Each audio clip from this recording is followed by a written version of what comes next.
Straight talk from Israel. You're listening to Israel News Talk Radio.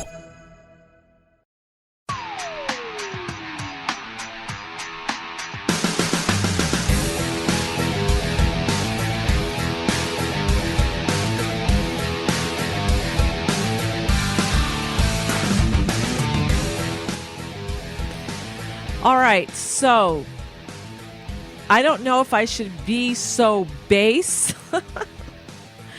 as to say or to entitle this show, Snipping a Male Baby's You-Know-What. That's what I was doing this morning before I came to the studio to do this show and to speak with you all. We snipped our grandchild's, well, I didn't do it, but we had a bris, what usually people say, was circumcision for my newest grandson this morning. So we're going to talk about why do we do a brit milah? Why do we do a bris? Why do we do a circumcision? And also we're going to be talking about, of course, what's going on in the news. Libya, China, are they proxies for the next larger step? We'll also be talking about the riots that are going on, of course, not just in the United States, but have spread to other parts of the world as well. And we'll talk about Aliyah as well, too. Feel free to call into the show. This is a live show. If you're listening Sunday afternoon between 4 to 5 p.m. Holy Time right here in the land of Israel, or if it's between 9 to 10 a.m. U.S. Eastern Time, that means that we are live and you can call into the show. Our numbers are on the top of our homepage in the middle right there at the top. So the numbers are there. Feel free to call in with any comments or questions about the topics that we are talking about. So as I told you last week, we had a grandson that was born to us. This is my fourth grandson. I am so blessed, and I am blessed also because I get to see them. I know so many other people who have been blessed to be grandparents, but they haven't seen their grandkids in 3 months, 4 months because of the coronavirus. I have all of my kids either living in the same house with me or right near me, and we don't go out, we don't go socializing, so we're kind of a very tight unit, and I get to see them, and it is just a blessing. Wow, just to see this. I had 2 grandsons born in the last month or so. 2 grandsons, I doubled in like a month. It's amazing. So we had the bris today, the circumcision today, with a lox and bagel breakfast. The rabbi came, and the mohel, and he came. And so we'll talk about it, why we do this. And again, we'll talk about politics and other things as well in the show. Don't go anywhere, and feel free to call in if you have any comments or questions. Always challenging the status quo. Hello, I'm Rod Bryant on Beyond the Matrix here at IsraelNewsTalkRadio.com. I want to encourage you to listen each week, every Wednesday at the same time, for an amazing show that will challenge you, inform you, and inspire. News, views, and wisdom for the nations here on IsraelNewsTalkRadio.com. Don't forget, Beyond the Matrix every week, Wednesday, here on IsraelNewsTalkRadio.com.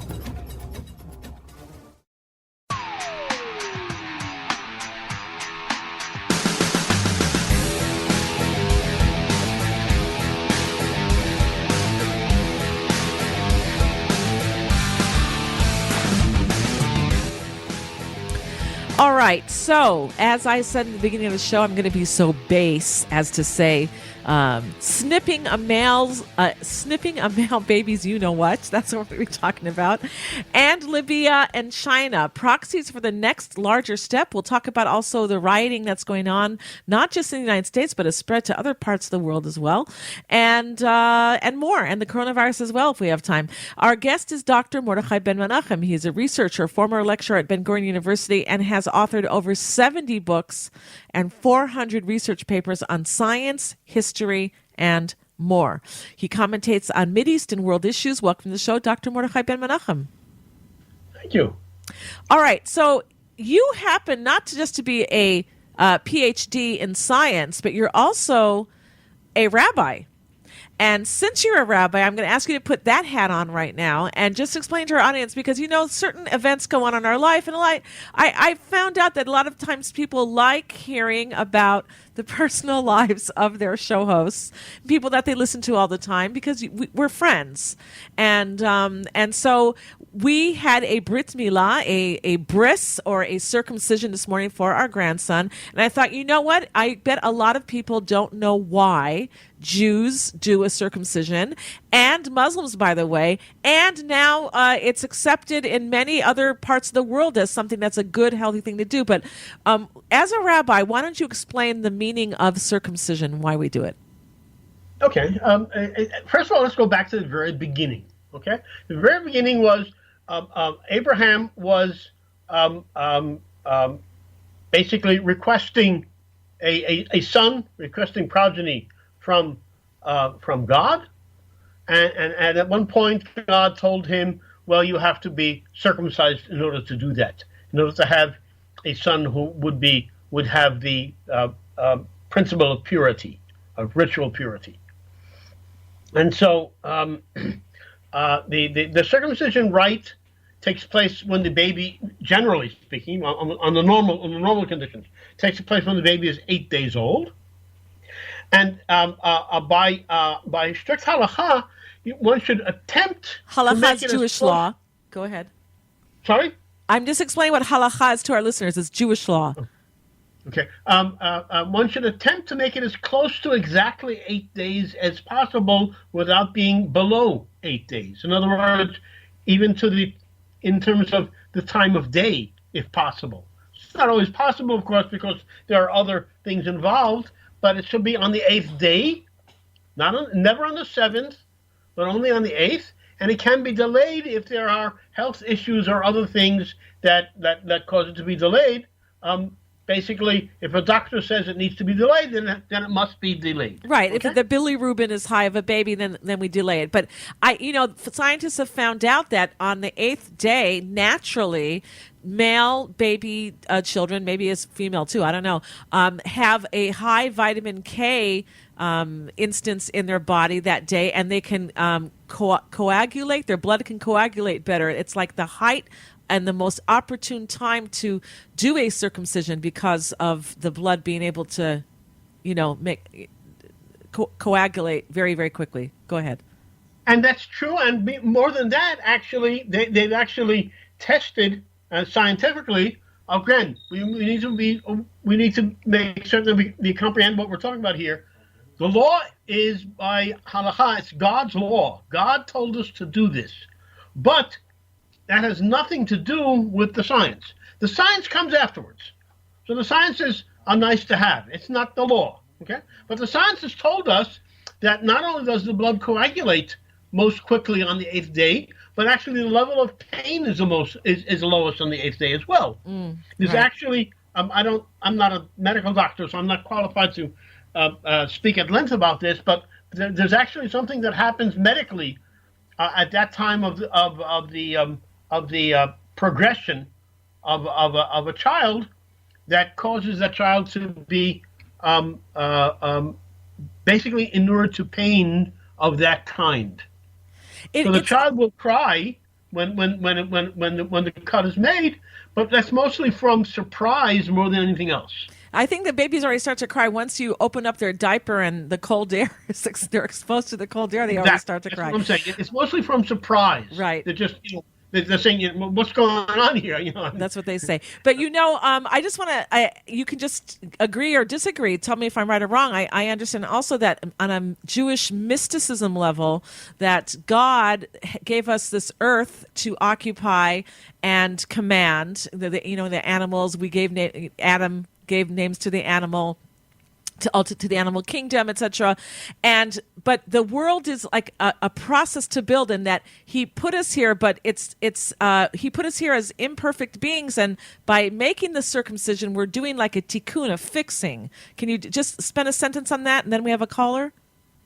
Okay, very good. Actually, it's an excellent point, but it's actually a dual point.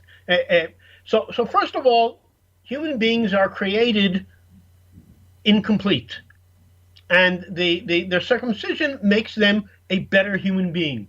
And again, we know this medically. Human beings that are circumcised, both the male and the female, when they're having intercourse, have a higher level of enjoyment, and they have a much stronger level of disease prevention because of that.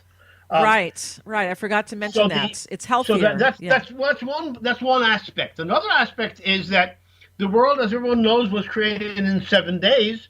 And I should add here, when we say days, we don't mean the physical day of when the sun goes up, the sun comes down, because remember, in the first 3 days there was no sun yet. So obviously we're not talking, when we say days, we're not talking about sun up, sun down. We're talking about a different concept of day, but that's just besides the point. The world was created in 7 days, and we're doing this specifically in the 8th day. So it's the act is an act which is symbolically beyond creation. It's beyond above nature. It's above nature, right? And so we're creating, we're performing an act by our own volition, by our own agreement, to say that we are a part of God's process of creation. And that's what it means. That's the exact meaning of what it says, made in his image. In his image, God forbid, that should refer to physical image. God doesn't have a physical image.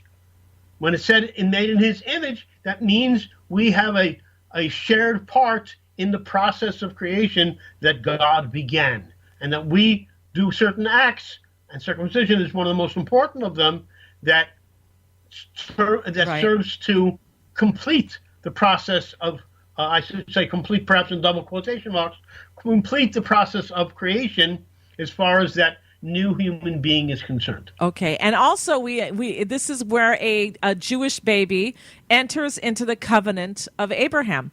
But we're going to have to stop there because we're almost at the end of this segment, and we do have a caller. We're going to be talking about politics as well, what's going on in the world. And caller, what is your first name, and where are you calling from? Hello, caller? Hello. I want to ask you, how can we expect from the U.S. to solve our tension with Palestinians through the deal of century, while people in the U.S. are suffering from a terrible administration and its police brutality against black guys? So Trump cannot be a reliable ally for Israel when he himself is not a trustful person for his own people, and he ran away to shelter frightened from a people anger. Okay, what's your question for our guest? My question: Why Israel should trust America and its president? Unfortunately, why should Israel trust the president of the United States? Yes. And because of why? What was the reason you gave? Because Israel, he himself is not trustful person for his own people. Because the U.S. president is not even trustworthy for his own American people. Yes, that's what you're saying? His own people. Okay, yes, what's your first name? My first name is Anthony. Anthony. Okay, Anthony, thanks for your call. I'm going to have Dr. Mordechai Ben-Menachem answer that very quickly. We only have another minute or two left before the break, so you'll have to do that quick, Mordechai. The answer is basically simple. There's a symbiosis between Israel and the United States. And symbiosis is based upon mutual trust. Does that mean that we have absolute trust in everything he says and does? Of course not. Human beings are human beings, and every one of us is fallible. I'm fallible. Tamar is fallible. Anthony is fallible. We're all fallible. I'm joking. Go. We're all fallible. We all make mistakes, but he's the president of the United States. He's the president of a very, very important and very powerful country. We need to respect him. It doesn't necessarily mean we agree with everything he says. Or trust. Doesn't necessarily mean we accept everything he says, but we listen very carefully and very respectfully. Okay, and there's a saying in Hebrew, kabdehu v'chashdehu, respect him, but suspect him. Now, I'm not saying that that's specifically towards Donald Trump, but I can say that the American people and the culture and the Israeli people and culture, we have a lot of shared values. And so it naturally makes us friendly towards each other. And do we trust a president? No, we understand that the president of the United States is going to be true to his own people. And our prime minister hopefully is going to be true to his own people here in Israel. And we can have that friendship, but we have to understand where the limitations are and work together as much as we can, because it's good to work together. It's good for all of mankind to work together. So if you're talking about trusting, I don't know if that's the correct word, Anthony, but a friendship, I hope that we have a very warm friendship, because America is a wonderful country with very, very good people and a lot of shared values. And we appreciate and love America. I completely agree with what Tamar just said. All right. Okay, and with that, we're going to a break. When we get back, we're going to be talking about Libya and China. Also, we'll continue with a little bit with the riots as well and what's going on and how it's going to be, where it can lead the world. So we'll be right back, and feel free to call in if you have any comments or questions.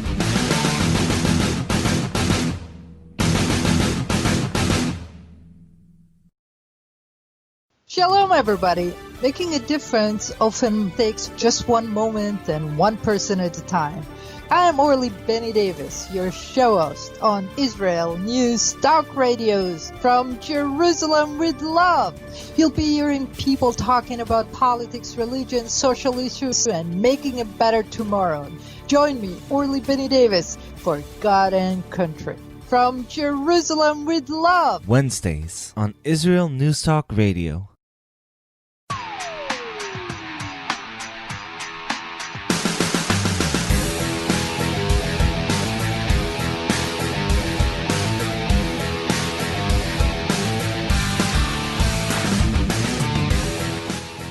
All right, we're back here at the Tamar Yonah Show on IsraelNewsTalkRadio.com. Our guest is Dr. Mordechai Ben-Menachem. He commentates on Middle East and world issues. And I don't know if you all know it, because you're all watching Netflix and you're all going back to work, and those who can. But there's a war going on still in Libya.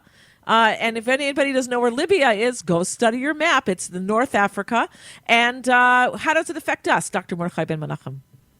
Well, first of all, this Libya war that's going on has been going on for quite some time now. Obama initiated it. There was a horrible dictator there, a terrible person by the name of Gaddafi, who was doing really awful stuff. And Obama put on some very, very forceful pressure on him, and he agreed to every single American demand. And after he agreed to every single American demand, including disarming, they went and they killed him. The Americans had him assassinated. So, and that of course precipitated a war, because you created a vacuum. And the war has been going on since then. Everybody remembers Benghazi. Benghazi was an incident in the war, not the beginning of the war. Benghazi was basically the American embassy in Libya was shipping arms to Syria to help the Syrian rebels who were trying to rebel against Assad. And they got caught out, and the people were killed. And but let's not go into Benghazi now, because that's too long of a story by itself. The war in Libya has a lot of significance because it's another proxy war. In other words, there are a lot of different countries that are involved in that war. And these countries include Turkey, Iran, Russia, China. And the list is long, but I won't go into the entire list. But these are the principal players there. They each have their own favorite sides. And recently, one of the sides, the side that is basically sponsored by the Sunni Muslims, Egypt, Saudi Arabia, and the Emirates, got defeated and was thrown out of Tripoli, the erstwhile capital of Libya. And so there's been this is over the last 2 days. There's been a major retreat, and the guy named Haftar is now in Cairo, basically begging for his life. It's a win for all the bad guys. It's a win for Turkey. It's a win for China. Remember, China is in the process of taking over the Eastern Mediterranean. They're negotiating to build a port in Syria. They're negotiating to control the Haifa port. here in Israel. They're negotiating right now. They already basically own Piraeus, the main port in Greece, and they want a port on the coast of North Africa. Libya is the closest point in Africa to Europe. Most of the refugees, quote unquote refugees, that are pouring into Europe over the last decade at least, have been going there ones from Africa have been going there from Libya. Of course, some of them are from Africa, some of them are from the Middle East. So Libya is an important country. And in addition to that, Libya also has a great deal of oil. It's the richest in oil of all North African states. And a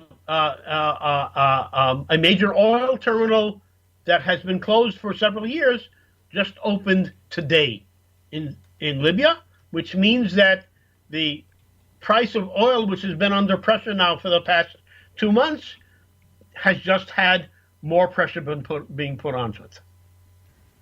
So that's the story about the war in Libya for now. Okay. And I mean, how does it affect the rest of us? Because, people are still watching Netflix. They're still going to work. They're still marching in the streets right now. It doesn't seem to have any effect. So where is that effect? Oh, well, it has a lot of effects. I've said a lot of things. First of all, China. It's important for China, this win. It's important for the European Union, if whatever of that might still exist. It's important the flow of refugees, of false refugees northwards towards Europe to inundate the continent of Europe. It's important on many, many levels. It's important for the price of oil, as I said. Well, does the rest of the world really care? I don't see Europe screaming and yelling, we got to stop the war in Libya because so many illegal immigrants are coming into the continent there. And I don't hear Americans even thinking about it. I don't even know how many Americans know where Libya is on the map. Well, they probably don't, but that doesn't necessarily mean that it doesn't affect them and doesn't affect them strongly. Obama had his reasons why he interfered there in such a foolish manner, and more than once. Okay, let's talk about China. China is at I would term it, perhaps I'm wrong, you can tell me if I am, a Cold War with the United States right now. And, I'm thinking maybe, I don't know. I want everybody to listen to me. I do not know. I have no inside information. I only know that if I were in the Chinese government and I was competing with the United States, or I felt that they were a threat to me, I would be secretly funding these Antifa groups, Black Lives Matter, anything to burn out America, to hurt America, and to make sure that Trump does not get reelected. Do you think I'm way off course, or do you think I have a point, or what? I think in terms of the riots in the United States, you're completely off course on that one. Okay. I don't think the Chinese would be bothered with that. Why? That's not their style. But it might get Trump not elected. No, it won't. I don't think it'll have any long-term effect on the election. It'll have a lot of effect on American society. I don't think it'll affect directly the election, and certainly China just doesn't have that capability, and they don't have a need for that either. There are plenty of people around like George Soros who's more than happy to fund these morons. They don't need to involve themselves in that. There are a lot of other things going on with China. People don't understand about China. What's basic about China is that China has changed drastically over the past couple of years. China, for thousands of years, literally, for over 2,000 years, China was the largest, most powerful country on the planet, the largest economy on the planet. This changed a few hundred years ago with the invasions by the Europeans. And China has been, since 1949, since the communist revolution there, China has been trying to get back to where they were in terms of their standing in the world. However, I have to... Okay, go ahead. Because everybody's trying to get back. The Turks with the Ottoman Empire trying to get back. And the Persians with their Persian Empire trying to get back. Absolutely. But there's a major difference here. China, until now, has never, ever, in all of his history, been assertive or hegemonic. Ever. For the first time, the present president of China, Xi, is attempting to be hegemonic over tremendous portions of the world. They have tremendous control of various countries in Africa. They're making great inroads with their belt and their One Belt, One Road project, which is an enormous, the largest infrastructure project in the history of mankind. They're making inroads into Latin America. For the first time in history ever, China is attempting to be hegemonic and to take over major portions of what happens in the world today. China is definitely on a course to not just compete with the United States, but go beyond that. Okay, can we take another phone call aware really of what's quick? going on, for instance, in Tibet, where China is attempting right now to control all of the water that exits Tibet.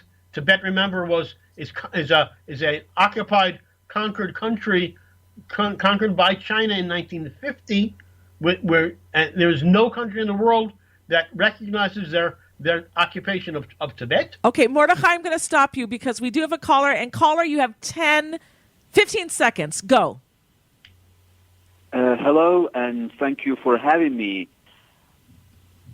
I want to criticize the media coverage of U.S. protests. I myself witnessed the riots, and I clearly saw that a lot of people were shot and large amount of protesters got run over by the cars. But they announced that just 5 or I think 11 people were killed. Who can believe it? Is not correct. So you're saying that the authorities are killing So you're saying that the authorities are killing the protesters and that the media is not showing it? Yes. A lot of people all right, were thank killed, you. but Okay, but I just want to say here, who's burning down the stores? Who's looting the stores? Who's burning down people's houses? Who's going and doing all this violence? Who is going into the streets against corona orders and ignoring it when there's a world pandemic going on? I'm not saying that the police are right. I'm not saying that they're 100% at all. I think you're wrong because they are demanding their rights. Their rights of what? Then take it to court. That policeman who killed that guy should be, if he's guilty, and he probably is, that's what we saw, then he should be strung up, or whatever their death penalty is, or whatever it is. What everybody wants on both sides, caller, is justice. We don't want to see poor innocent people having their businesses burned down.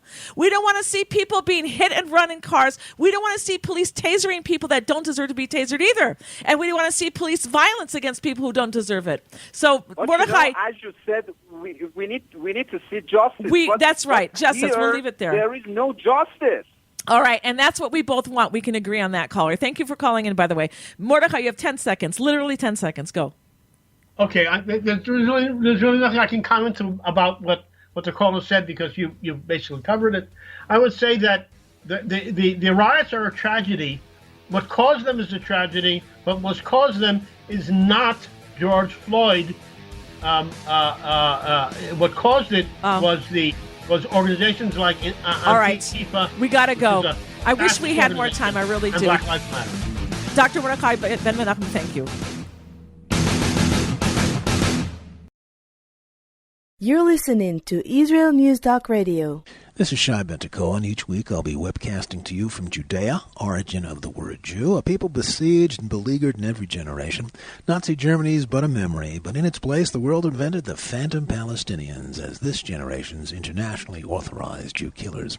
Tune in for a different slant on life in Israel, Phantom Nation, every Monday. Hi, I'm Rabbi David Aaron. The soul basics are the most profound, the most essential, and yet often the most neglected in our education. Join me for Soul Talk on Israel's News Talk Radio and discover the secrets to love, spiritual growth, and personal power.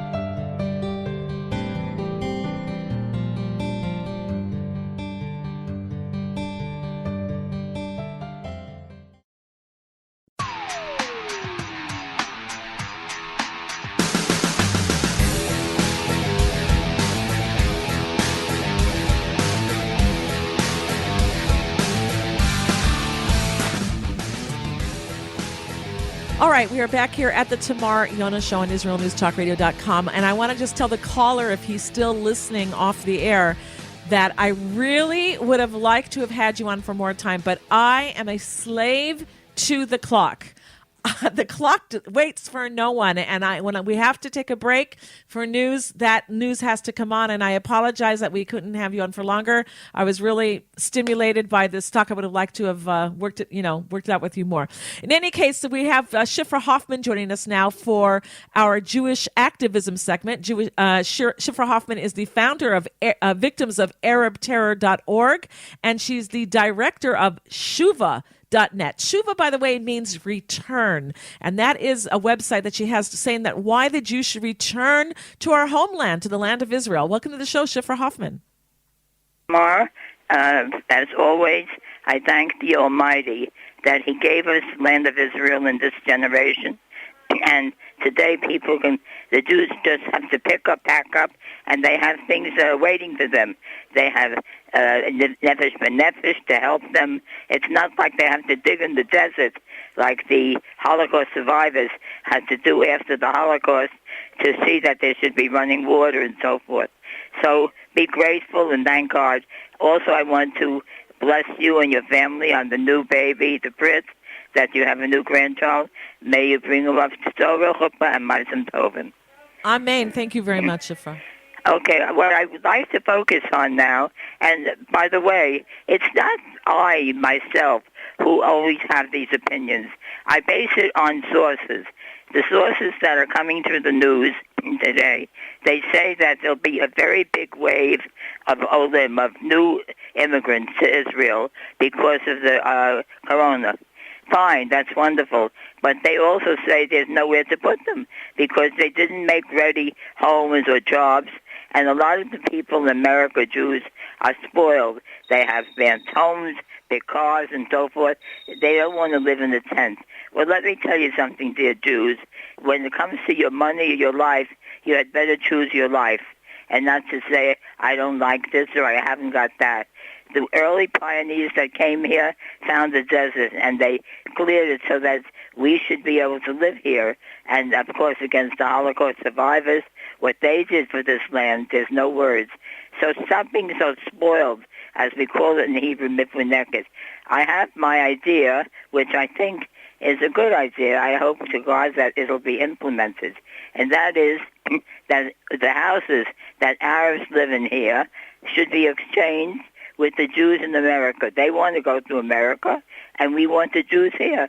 So why don't you exchange houses? You will live in America, and our Jews will live here. So, I just have to say here, it's never easy to move. Even if you're moving from one city block to another city block, let alone moving across the world to a different culture, a different language, a different political situation, etc. And when you're running away because you feel for whatever reason it's not safe for you there anymore, or you've lost your job and you want to, put your hat in for something new. It's always never easy, but that doesn't mean that it's not right. It doesn't mean that's not the right thing to do. And Shifra's trying to urge you, and she has almost every show that we do, that the Jewish people, our homeland is here in the land of Israel. And we love America. We love the countries that maybe we grew up in, and we appreciate all the things that they did for us. And we were good citizens there as well. We paid taxes, and we helped those states or countries in return. But it's time now, it's the era now where the Jewish people have our own homeland again, and we can come home. Exactly right. And more than that, I want to say that you cannot be choosers. There's a saying, beggars cannot be choosers. You're not beggars. You do have a bank account. By the way, I would urge everybody who has money in the bank, before they burn the banks down, to remove their money and to send it to a relative or someone they could trust to be a co-signer here in Israel. Because once they get to, the protesters are warning the next wave will be in Brooklyn. What a chutzpah. What do you mean the next wave? Who gave you the right to riot? What kind of solution is that? There are many people who died unjustly. So stop using that to loot stores. Fifth Avenue looks like a ghost town. Worse, with barbed wire, like Auschwitz. I am appalled. I'm appalled because I was born in America. My husband was a disabled veteran of the Army, may he rest in peace, and we loved the country and we served it well. How dare they riot and do this? And of course, whom do they blame? They blame the Jews. So if you have any brains left in your head, you would pick up and pack up and come home to Israel now while you can. Amen. Amen. Amen. Amen. And it's not so easy just to pick up whenever you want to, especially now. Look, Shifra, I have friends who want to come to Israel and they can't. They cannot come because there are no flights still. And when they ease up, who knows if everybody else is going to want to get on those flights and you can't.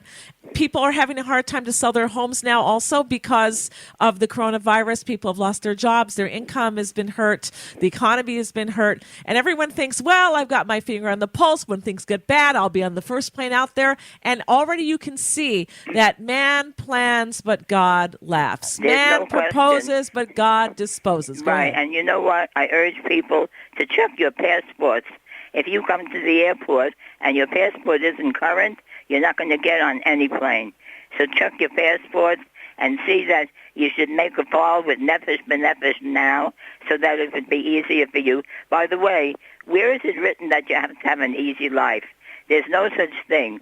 And if you have a place to come and it's your own homeland, if you don't do it, don't ask where was God. God gave you the warning. The Bible gives you the warning.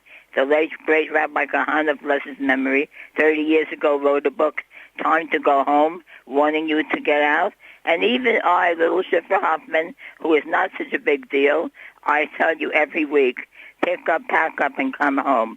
By the way, I want to say a word of thanks to Mr. Freer, I think his name is, Freer. Thank you, dear Mr. Freer, for remembering the victims of Arab terror and sending in your check. I hope that and pray that all of you will do that, because those who are victims of Arab terror suffer many, many times. They may be victims of corona as well. They lost their jobs and they lost their loved ones.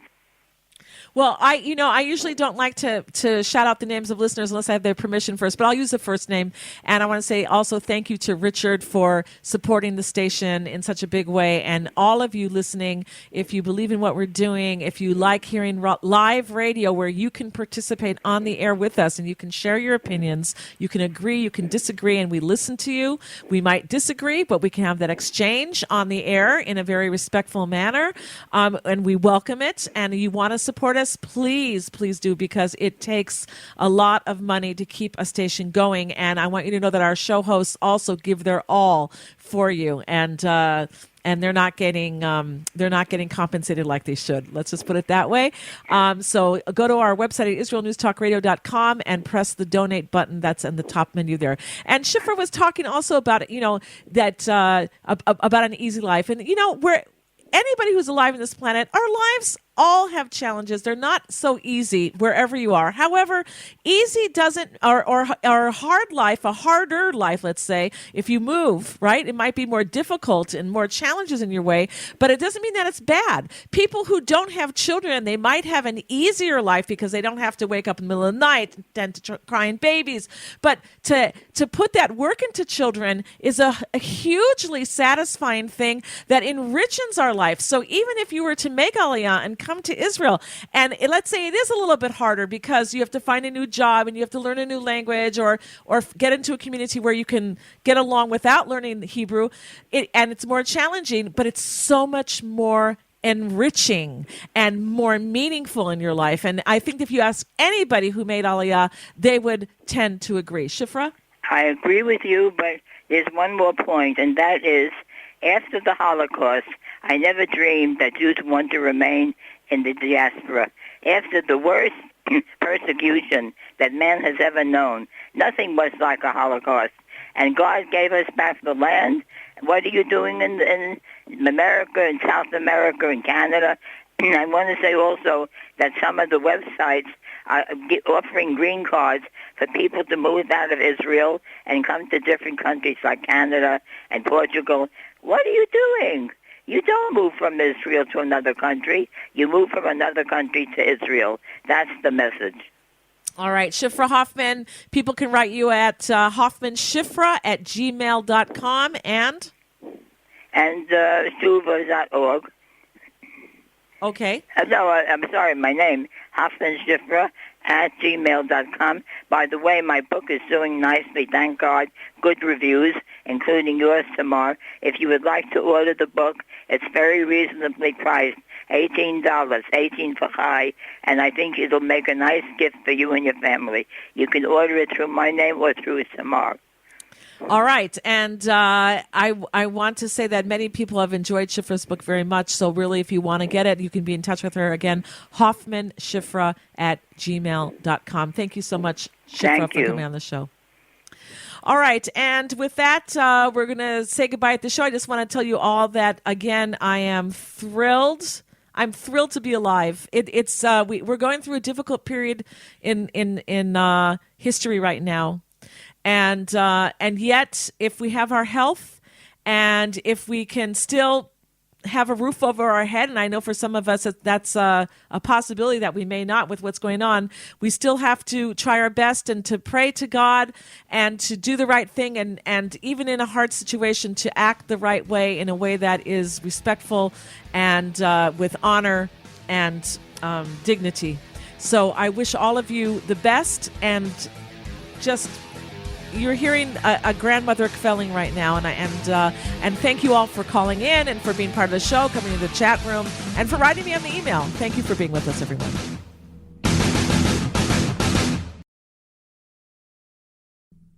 Israel News Talk Radio's chat room. Just click the orange button at the top of the Israel News Talk Radio.home page, log in as yourself or an anonymous guest, and join in on the fun. You'll meet other listeners from all over the world who listen to Israel News Talk Radio, and you can make new friends. Israel News Talk Radio's chat room. It's the closest you can get to being in the studio with us. We love listening to Israel News Talk Radio. Where can you get the inside news on Israel? At Israel News Talk Radio, we're dedicated to sharing Israel's inside story with the world by providing our listeners with news on Israeli politics, current affairs, and Israeli Jewish culture. The Israel News Talk Radio homepage also provides you, the listener, with useful information at your fingertips, with scrolling news headlines, weather, currency exchange, Shabbat candlelighting times, and so much more. Our radio programming is always accessible and on demand. We operate absolutely free of charge for everyone, everywhere. If you love what we do, partner with us now by becoming an Israel News Talk Radio supporter. With your support, you'll be inscribed on our Israel News Talk Radio Wall of Fame. There's nothing like us in the world. Be part of something great. Israel News Talk Radio. Straight talk from Israel. If you love Israel News Talk Radio, then you'll love our Facebook page. We keep you up to date on what's happening in Israel, plus little surprise treasures that we don't share on the radio. Go now to follow us on Facebook. Just look for the Israel News Talk Radio Facebook page, and don't forget to subscribe and follow us by clicking on the like button. We post great stuff there that you'll want to share. Israel News Talk Radio on Facebook and Israel News Radio on Twitter. News, opinion, and more. You're listening to Israel News Talk Radio.